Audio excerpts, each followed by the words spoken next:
Global stock markets have advanced handsomely off their extreme lows at the end of last year to the beginning of this year. And despite the fact that the world is just emerging from the greatest recession since the Great Depression of 1929, why do you think this is so? Well, I think the stock markets are leading indicators, so they often, in advance of a recovery, they often move up because investors start having confidence in the global economy, and so they start buying stocks in advance. It's very hard to say whether the stock markets have moved too much as compared to the actual real economy recovery. I think that that's still open to debate. Unemployment in the United States, for example, is still quite high, so it's not clear that the stock markets are reflecting that. But given that there has been this recovery, given that there is recovery in the sense of stabilization, I think it's not unexpected that the stock market is recovering, although it's probably gone up more than people would have expected. What's different about the global economic landscape this time around compared to maybe the Great Depression? Well, it's very different than the Great Depression, fortunately, in several ways. One is that protectionism has increased this time, but not in anywhere levels of protectionism we saw in the 1930s. So in the 1930s, we had the Smoot-Hawley tariff, which was passed, which raised tariffs to about 65%.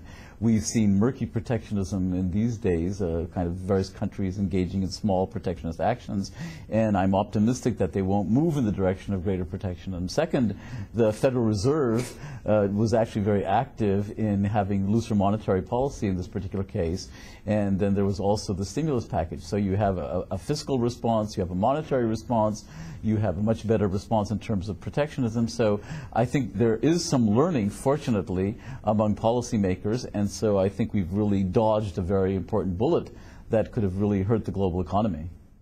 The Obama-led US government is trying to push for greater regulations on Wall Street to protect from the excesses of the system, which led to the financial crisis in the first place last year. Do you think the push for reforms will see the light of day, and why? Well, I would not attribute it completely. I do believe that bankers had a very important role to play in creating the crisis, because if you look at the United States home mortgage market, a lot of it was bankers very excited about getting consumers to refinance their loans, giving them loans at variable interest rates, selling off these packages of loans in terms of some of these CDOs, collateralized securitization and collateralized debt obligations. But I think a part of it has to do with the need to somewhat regulate better the financial sector. Now, the problem is that, of course, every time we've regulated the financial sector, young analysts, MBAs, what have you, find new ways to go around the rules, right? So I don't think you can really prevent financial crises completely. The issue is whether we can learn to cope with them much better. The capitalist system is about dynamic equilibrium, not static equilibrium. So we'll always have these dramatic transformations, one country rising, another country going down somewhat relatively. So we do have global economic growth, but there will be these kinds of variations. In terms of getting regulation passed, I think President Obama is trying to do that. I think it's a good thing to have some regulation, but excessive regulation will not solve the problem. So I think we have to be quite careful in what kinds of things we regulate and set up corporate governance mechanisms that reward people for taking rational and reasonable risks and not being excessive in their risk-taking, especially if they're supported by the state and bailed out. Has the financial crisis last year actually fundamentally changed the global economic landscape of the world today? Or are we still doing things the same?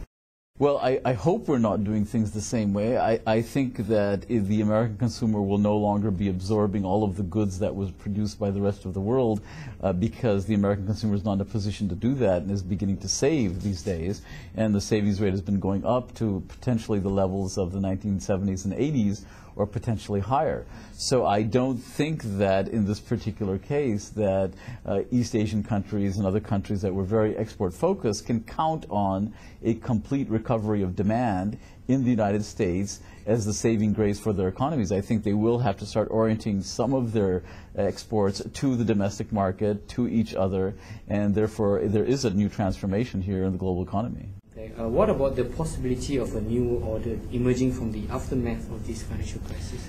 Yeah, as they say, you know, my death is premature. I don't think we're seeing the demise of the United States at all. I think we saw a major financial crisis the United States is still the dominant global economy, it's still the dominant military power in the world. I don't think we're seeing that. I think maybe some people would hope that would happen, but I don't think that's going to happen. I'm not hoping that it happens, nor do I believe it's going to happen. Just to have the U.S. not be the only dominant economic player, I think we've known that for several years. I mean, China has been rising, India has been rising, Brazil has been rising. Long ago, my first professor at the University of Michigan in 1968 wrote a book in which he predicted that China would be the #1 economic power of the 21st century, India would be the second one. And when he wrote this, I don't know, what is it, 50 years ago, people thought he was crazy, but he was actually quite right. And his argument was simple. If you have a very large population, and that population is productive and economically sound, then that country will be very large economically. It's a simple multiplication of number of people times GDP per capita, and you get the total GDP. So it's not totally unexpected that as China began to open up, as India began to open up, that their total share of the global economy has increased. I'm not surprised by that. That doesn't mean that the United States is collapsing. It simply means that there's more of a balance in the global economy.